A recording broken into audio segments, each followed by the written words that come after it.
Hello दोस्तों, मैं doctor Chandrashekhar हूँ। माँ विंध्यवासिनी आपके तरफ से एक नए विचार, नए मुद्दे और नए मोटिवेशन के साथ आप लोग सामने उपस्थित हुआ। आज का विषय है कि आप बुरे से बुरे या खराब से खराब समय में उससे कैसे आप निकल सकते हैं या उससे कैसे बाहर आप अपने आप को कैसे मेंटेन कर सकते हैं। इसके लिए सबसे बड़ा उपाय है कि एक आशा रूपी एक ज्योति होती है, एक प्रकाश बिंदु होती है, जिसके द्वारा आप चाहेंगे तो उस खराब से खराब समय में भी आप अपने आप को बाहर निकाल सकते हैं। कहा जाता है कि हर आदमी की लाइफ में या हर आदमी के समय में कभी न कभी खराब समय आता ही आता है, लेकिन हाँ, उसी में से कुछ लोग ऐसे होते हैं जो हतोत्साहित हो जाते हैं और वो सोचते हैं कि अब तो मेरी ज़िंदगी बेकार है, अब मुझको जीने की चाहत नहीं, और वो उसी समय में गलत गलत निर्णय ले लेते हैं। लेकिन हाँ, उसी में से कुछ ऐसे आशावादी लोग होते हैं जो उस बुरे से बुरे वक्त में भी अपने आप को एक आशा की किरण से लेकर आगे बढ़ते हैं और उस बुरे वक्त से वो अपने आप को बाहर निकाल लेते हैं। कहा जाता है कि जब आप आगे बढ़ते हैं तो आपके साथ पूरा समाज इकट्ठा होता है, और साथ में आप अगर चाहते हैं कि नहीं अपने आप को कैसे मेंटेन करना है तो कोशिश कीजिए कि जब आपके ऊपर इस टाइप का कुछ दिक्कतें परेशानियां हो तो आप अपने आप को डिमोनेटाइज मत कीजिए। मतलब अपने आप को ये मत सोचिए कि अब मेरा कुछ ज़िंदगी में रहा ही नहीं है या अब मैं मेरी लाइफ खराब हुई, ये कभी नहीं सुनना चाहिए। कहा जाता है कि जब आप खुद सोच लेंगे कि नहीं अब मेरी ज़िंदगी बेकार हुई तो बाद में उसका कोई निवारण नहीं है। और कहा जाता है कि कोई भी मोटिवेशन या कोई भी ताकत आपको तब तक ऊपर नहीं ले जा सकती जब तक आप खुद नहीं चाहते कि नहीं मेरा विकास हो जाए या मैं अपने आप को आगे बढ़ा ले जाऊँ।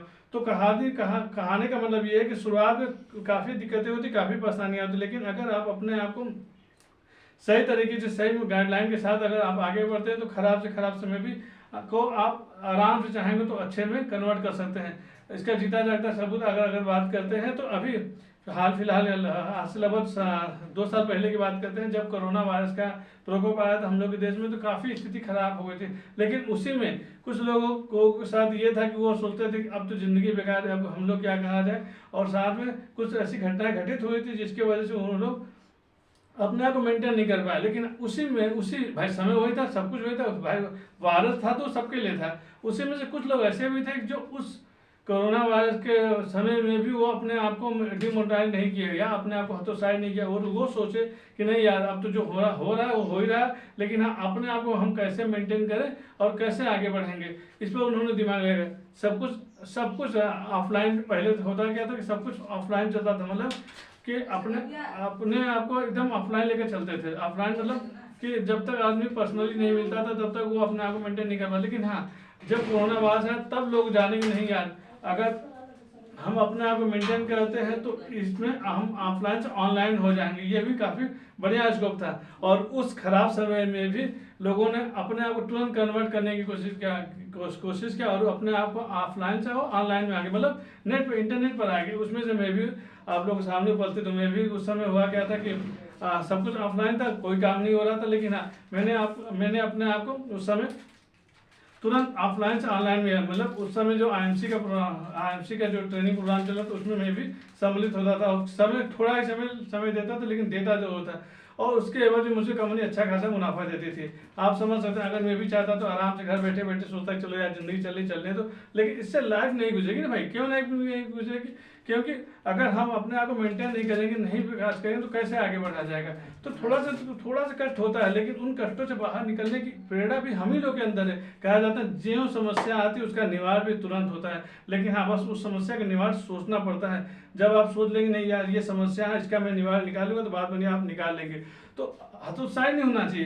कभी कभी मैंने ये भी देखा है कि लोग अच्छे मार्क्स नहीं पाते या फेल हो जाते, तो वो सोचते अब तो मेरी जिंदगी बेकार हुई। ऐसा नहीं है भाई, मेरा मानना है कि देखिए रिजल्ट आना एक पेपर का टुकड़ा है। अगर आप तमाम उदाहरण आप दे सकते हैं जो काफ़ी रिजल्ट में काफ़ी खराब स्थिति थी, लेकिन आज वो पूरे विश्व में अपना तहलका मचाए हुए हैं, और वो सबको दिखाए हैं कि देखिए भाई हम आप लोग सामने उपस्थित हैं। जैसे आप छोटा सा उदाहरण लीजिए, चाहे आप MS धोनी जी को ले लिए, सचिन तेंदुलकर जी को ले लिए, आप तमाम उदाहरण देख लीजिए। ये लोग अपने आपने काम में अपने आप इतना पारंगत के लिए उनके टक्कर में आज पूरे विश्व में कोई नहीं है। तो ये बहुत बड़ी बात है ना। मैंने कहा ना, पास या फेल होना ये बहुत बड़ी बात नहीं होती। अगर आप गिर रहे हैं और गिर कर फिर उठ नहीं पा रहे, ये बहुत खतरनाक होता है। अगर गिर रहे हैं, गिरने के बाद भी अपने आप को मेंटेन कर ले और आप उठ जा रहे हैं तो बाद में आप गिरे ही नहीं है। तो इसलिए हमेशा अपने आप को पॉजिटिव एटीट्यूड के साथ बनाए रहिए और कोशिश कीजिए जितना अधिक से अधिक हो सके अपने आप को हमेशा सकारात्मक लोगों के संपर्क में रखिए। कहा जाता है ना, जैसी संगत वैसी रंगत। मतलब अगर आप बुरे विचार वालों के साथ आप अपना समय स्पेंड करें, खर्च करें, तो ये बहुत खतरनाक है। क्योंकि कहा जाता है कि अगर संगत ज्यों आप बदलेंगे आपके साथ वो तुरंत परिवर्तन आपको समझ में आएगा। संगति का प्रभाव बहुत खतरनाक प्रभाव पड़ता है। तो गलत संगत के कभी ना आप बने, और कोशिश कीजिए कि पॉजिटिव मतलब सकारात्मक विचार वालों के साथ आप जब रहने लगेंगे तो आपके साथ वो चीज़ें जुड़ने लगेंगे। और शहर में कितना भी बुरा वक्त क्यों ना हो, आप कोशिश कीजिए कि आपके साथ अगर कोई घटना घटित हो जाए तो तुरंत आप उस इन्वायरमेंट से हटने की कोशिश कीजिए। जो इन्वायरमेंट चेंज होगा आपके साथ जो समस्या वो इतनी बड़ी समस्या तो फट से छोटी हो जाएगी। लेकिन उसके लिए आपको कोशिश करना पड़ेगा। ये नहीं कि भाई आप घर में स्थिति खतरनाक है आप वहीं पर बैठिए, आप अगर घर में ही बैठे जाएंगे तो आपकी समस्या तो कभी निवारण होगा ही नहीं, क्योंकि भाई वहाँ पर तमाम लोग मिलेंगे नहीं। तो आप वहाँ से तुरंत अपने आप को शिफ्ट कीजिए, वहाँ से कन्वर्ट कीजिए। और अगर लगे कि नहीं यार आप व्यवस्थाएं गड़बड़ नहीं हो पाता है, तो अगर थोड़ा बहुत व्यवस्थाएं आपके पास पैसे के अर्निंग की व्यवस्था है तो अगर हो सके तो आप पूरी इन्वायरमेंट को ही चेंज कर, अपने वातावरण को ही चेंज करने की कोशिश की। मतलब आप अगर यूपी में रहते तो कोशिश कीजिए अगर हफ्ते 10 दिन का समय मिल सके या एक हफ्ते का समय आपको लगे कि एकदम बेकार स्थिति आप कुछ हो नहीं सकता तो हफ्ते भर के लिए कहीं ना कहीं हिल स्टेशन में चले जाइए, घूम आइए। कहा जाता है ना जब आप घूम फिर के आएंगे तो जो समस्याएं थी बात मानिए इतनी बड़ी समस्या अपने आप इतनी छोटी हो जाएगी। तो उसके लिए कोशिश किया जाता है और हमेशा सकारात्मक विचार से बनाए रहिए। यही था, इन्हीं सब चीज़ों के साथ मैं डॉक्टर चंद्रशेखर माँ विंध्यवासिनी आपके साथ एक नए विचार, नए मुद्दे, नए मोटिवेशन के साथ अगले एपिसोड में फिर आप लोगों के सामने उपस्थित होगा। और हमेशा की तरह फिर लास्ट में कहना चाहूँगा, आंखों से संबंधित किसी भी तरह की समस्या, आँख से आंसू आता हो, सर दर्द करता हो, आँख में जलन होता है, आँख में खुजली होती है, दूर या नजदीक की चीज़ें देखने में दिक्कत हो तो प्लीज़ मेरे क्लिनिक में आने का कष्ट करें। मेरे क्लिनिक का पता है माँ विंध्यवासिनी ऑप्टिकल, आदमपुर बनियापुर वाराणसी। मेरा मोबाइल नंबर 7887257273। लास्ट में जय माता दी, जय माँ विंध्या। प्लीज़ मेरे वीडियोज़ को लाइक करें, शेयर करें, सब्सक्राइब करें। जय माता दी।